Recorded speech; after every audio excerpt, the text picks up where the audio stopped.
E aí, galerinha do YouTube, tudo beleza?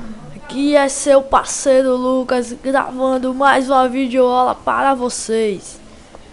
E nesse vídeo aqui eu vou ensinar como fazer esse barulhinho aqui, ó, do mouse, tá certo? Primeiro, vocês vão precisar desse programa aqui, Jungle Keyboard 2.4, tá certo? Segundo, desse programinha aqui.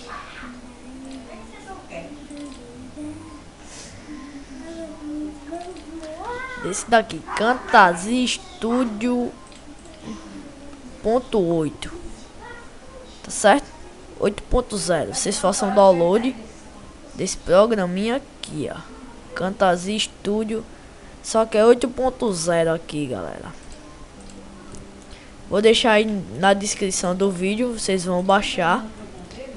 Quando vocês baixar, vocês vão vir aqui em Jungle Keyboards, tá?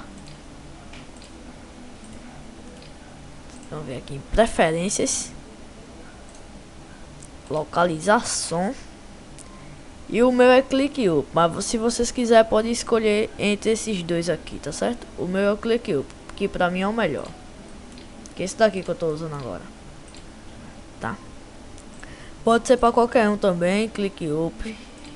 Vocês só escolherem aí e dar um minimizar, aí vai ficar aqui e vai estar pronto para usar, tá certo? Espero que tenham gostado do vídeo e não se inscrevam e não se esqueçam de se inscrever no meu canal. Tchau, fui!